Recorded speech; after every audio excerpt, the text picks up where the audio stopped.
Hey guys, welcome back. Ninetailedbrush here, and it's time for some more Demonslayer.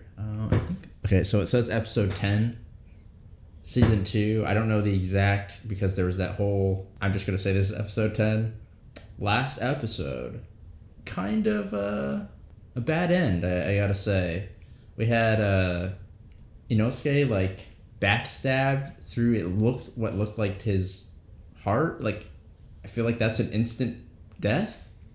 Unless he can do something with recovery breathing or whatnot. I have no idea. Tengen he's lost a hand, and he looks like, I feel like the poison was like, taking its toll on him, and he looks like he's out of it. Tanjiro is freaking, beaten down, exhausted.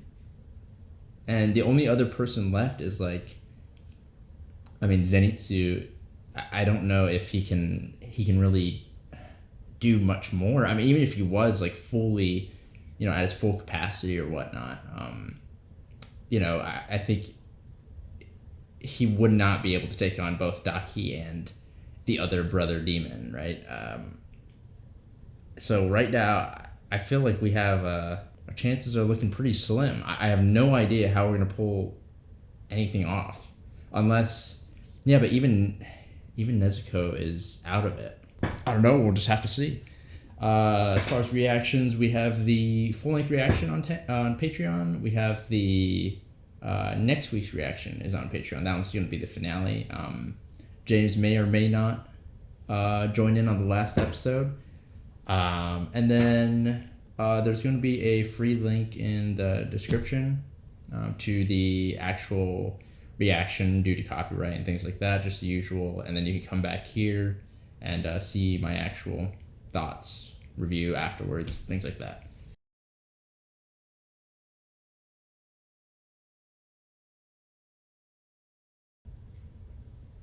Okay, well,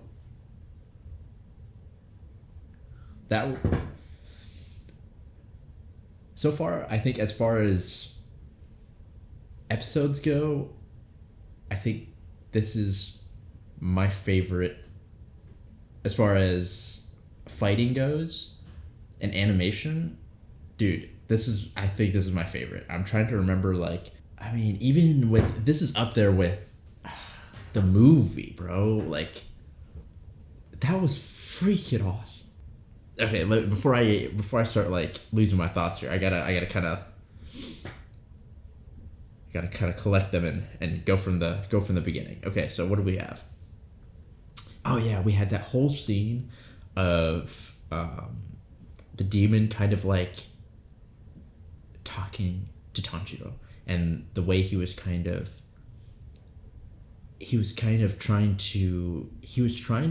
beat him down, not physically but mentally, and trying to crush his soul, right? He was he wanted to make him despair, basically, to give up everything, right? And literally the title, never give up, right? It plays so well into this. It's like he, instead of going for just the straight kill, which I feel like not a lot of, I don't know exactly what the other upper moon demons are like.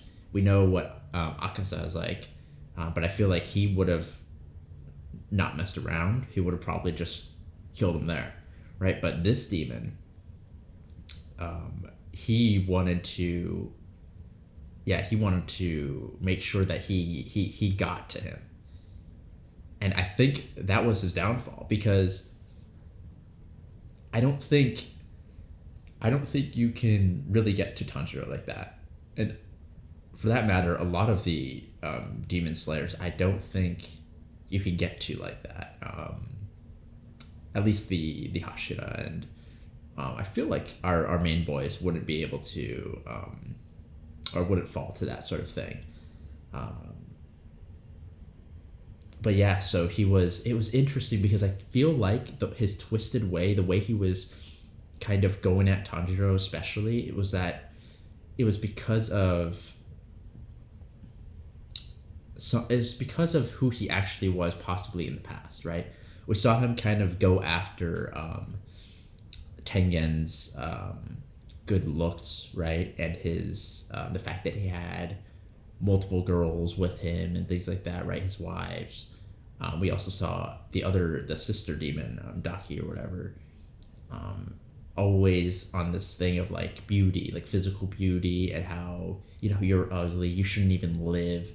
I feel like it's like something in their past, right, where maybe that was something that was prioritized. It feels like this older brother demon, he kind of he had this frail body or this sick body, right? And becoming a demon maybe allowed him to gain strength that he probably wouldn't have, just like a lot of people, but maybe possibly to protect his sister, right? We had this thing of like, you know, he wanted or he was constantly attacking Tanjiro on this sort of idea that you're an older brother, you couldn't protect your sister, that's what you should have done, you know? And it's almost like maybe that's something that happened to him. Maybe he didn't have the strength or something, and becoming a demon gave him that opportunity, you know? And I feel like because that happened to him, he is so focused on destroying Tanjiro in this manner, you know? He's seeing that affects him because it affected him in the past, you know? It feels like that. And that's why he was so focused on that sort of aspect. And honestly, it became his downfall because it gave Tanjiro time possibly to recover as far as like breathing wise, right? I don't know. He could have been using his recovery breathing that he learned a while back to give him a little more strength for that little run that he did to the kunai and the swing that he did right at the start of the fight, right? He could have bought time because of that, and then like he wouldn't have had that chance if it weren't for this demon's twisted nature and that sort of relationship that they had as far as like brother and sister, that similarity. No, yeah, that was really cool, and I like that Tanjiro, he didn't do something completely reckless, right? What would have been dumb if he just said, okay, I gotta never give up, and he just goes all out from the start, right? His hands are, you know, trembling, he's super weak, he knows that there's no way that he's gonna be able to cut this demon right here and now, and him going for that would be kind of dumb. There is no chance for that, right? That's not courageous or like a sign of not giving up. It's kind of just, it's basically, I feel like it's actually the opposite. That would show that he's giving up, right? Because it's like he has no other choice. He's just going to swing, right? But here, it really shows that he's not giving up because he was still thinking about like, is there any way that I can overcome this obstacle by being smart or clever? And he did, right? Even feigning like running away, but actually having a double sort of reason and going for the kunai, then covering up with the little baggie, right? The scent. Dude, that's truly not giving up. And his mind was working. Dude, that's just awesome. That's so cool. And doing that gave Zenitsu the opportunity to come on out and attack Daki using his special move that he has, the godlike speed or whatever. That was super sick. The animation on that was clean, right? The electricity, the way that it kind of, the lightning, I don't know, the smoothness and the, how should I say, the smoothness of the frames, but as well as the outline of the lightning was really cool. I really like that sort of lightning compared to the more sharp and jaggedy lightning, because it feels more alive and powerful. Not like a little zap, but like almost like a freaking a river or something. And it's so cool that the way that they animate that's usually how I try to animate my lightning, is more smooth. No, so I mean that was just sick. The way that he came out of there was like, it just went this freaking line, like, and he was like going through freaking light speed or something when he was trying to cut off her head. But anyways, and then what was also another moment was Tanjiro seeing that he could have been honestly like this older brother demon, right? If he was put in that situation, and that was another interesting thing, was like, if there was no chance, let's say there was, he thought of everything, right? And there was nothing else he could do. There's literally no hope. Would he take the opportunity to become a demon in order to protect his sister? That was a big thing that Rengoku would not do, right? That was a line that Rengoku would not cross. And he was able to pull it off, right? He was able to save people, all the people, and protect his integrity of not becoming a demon, right? But not everyone's like him, you know? And I wonder, like how Tengen was saying, you know, he's let people die, you know, and not everyone can be like Rengoku. And so I wonder if Tanjiro, because of his strong bond with his sister and the fact that he's lost everyone else, I wonder if he would take that opportunity if there was no other choice to protect his sister. I'm not sure. I actually think, you know, because the usual thing to be was like, no, there's no way. But I don't know. I have no idea. That might be a thing.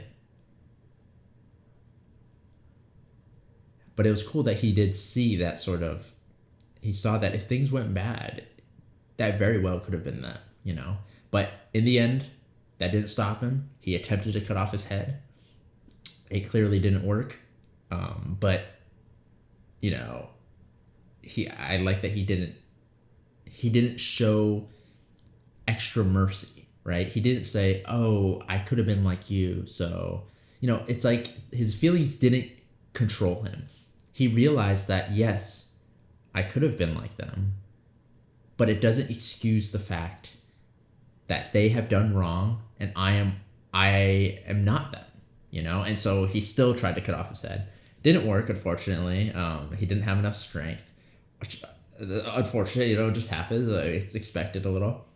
And then he got attacked and whatnot, and then Tengen comes in and freaking saves the day. I was hoping that he would come back. I was kind of expecting that he would. The way he did it, freaking epic, you know, very flashy, to quote it in his words. But just to see him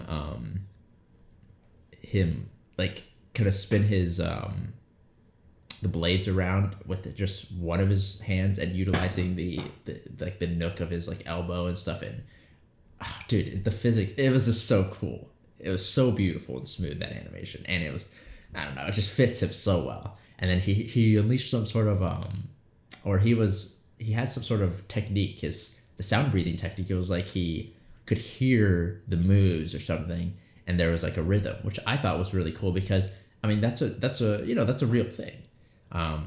You got anytime you're maybe in sports or playing video games, right? People have a tendency to do things, you know. So like one person might have some sort of little hitch that they do before they shoot the ball into the hoop, you know, or they have a little, you know, they're more inclined to go to their left than their right, you know. And so it's cool because it's like, you know, Tengen using his sound breathing, he can now read it like sheet music or something, you know. He can, or hear it like a rhythm, and because it's that rhythm, he knows where to kind of like maneuver himself. I thought that was really cool. It's a really cool sort of ability that he came out with.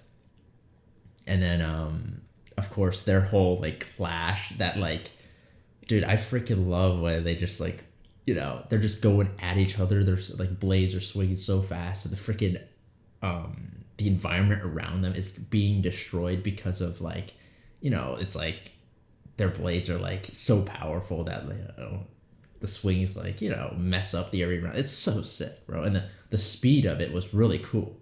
You know, we saw that a little bit in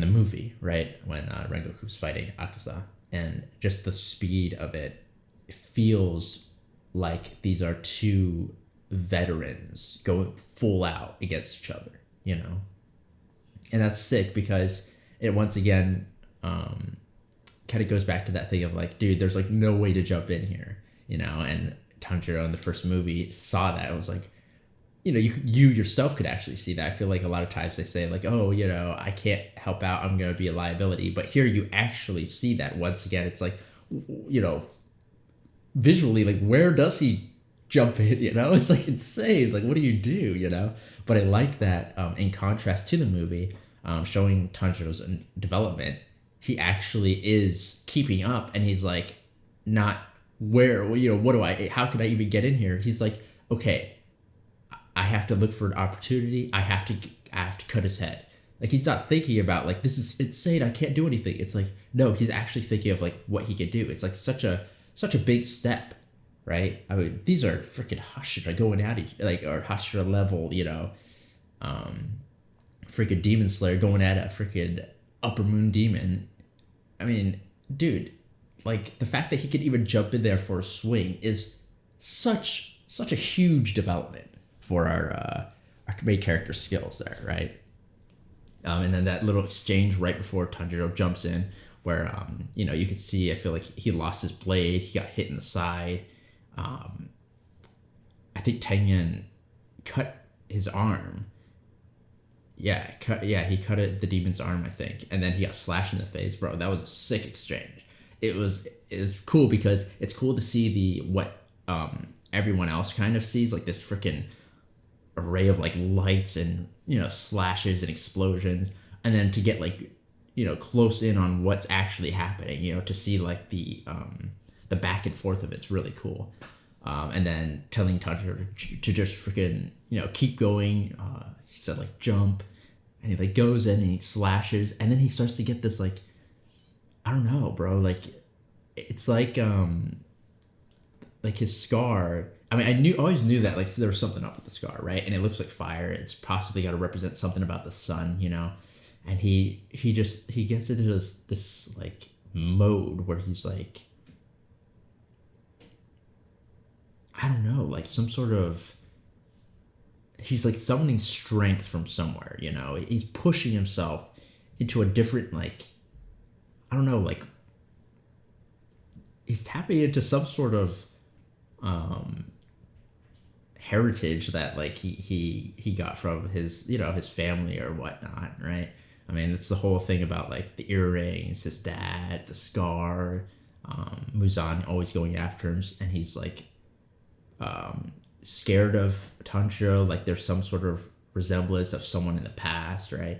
So I don't know, we got a little hint of something there, and I think it was epic the way there was the white in his eyes, his hair got all like freaking red and flowy, bro. That was sick. And then we got Zenitsu and Inosuke coming back, revealing that he can actually move his internal organs. My man is not just flexible, he is insane. He's literally a monster. I like that little shine that both of them got. They got they went the double slash and then the lightning, and then we cut them both at the same time. Oh my gosh, and I just forgot the last scene, bro. I was just playing it through my head. Freaking, we got that done, which was so sick, the way that they went to black. It was like, boom, the all three of the swings or something. Cut, the heads land next to each other. But then, like, it wasn't over. We still have Tanjiro reeling from the poison. I don't know how he's going to get out of that. But on top of that, it looks like the brother demon's body, like, self-destructed. Now, I don't know if that was, like, I don't know if, you know, some sort of effect afterwards. Like, if he dies, he, like, blows up, self-destructs, you know? Or was it something like he was trying to utilize that move before he went down, right? I think I heard him saying it. But he wasn't able to pull it off but his body, kind of like how sometimes bodies like twitch and stuff, because of like the nerves and the signals. Like maybe it was still trying to get that move out, you know, and it didn't have like the mind to kind of like do like some sort of like, you know, normal move. It kind of just like exploded because, you know, it was just, its last thing was like, I gotta freaking use this move. And yeah, that he freaking blew up. And I don't know, I hope that Tengen didn't have to shield Tanjiro and ends up dying. I hope it's not that. I don't know. I don't see anywhere or any other way that we could have survived there because we were so close to the to ground zero. But yeah, that final scene of just the way that they kind of let it just play out from a distance, you really get this sense of like it's finished, but also like what happened. And wow, the destruction. And also a weird sense of like, it's actually kind of beautiful, you know? Just slightly in there. I thought that was a really good choice. And the animation was really good. The way that the smoke cloud kind of like dissipates, colors like fade. And then it really highlights the ashes that are coming down. Dude. That was really, really good. Really top-notch directing and animation from Ufotable and whatnot, right? Also the music. I forgot what his name was. But music was top-notch. Dude, voice acting also freaking superb. I think this has got to be my favorite. I think this is my favorite episode so far of Demon Slayer, especially animation-wise. Animation-wise, freaking insane. I think this was definitely one of the best. And the way that they can do it so consistently, episode to episode, you know, usually you don't get that insane animation fighting on back-to-back episodes. That's, I mean, freaking kudos to Ufotable, you know. They did very, very well. This episode, it was superb. But yeah, that's gonna be it. If you wanna support us, we got Patreon, early access on there, full length, things like that. And then, you know, if not, that's fine. Like and subscribe if you want. But yeah, I'll see you possibly with James in the next episode.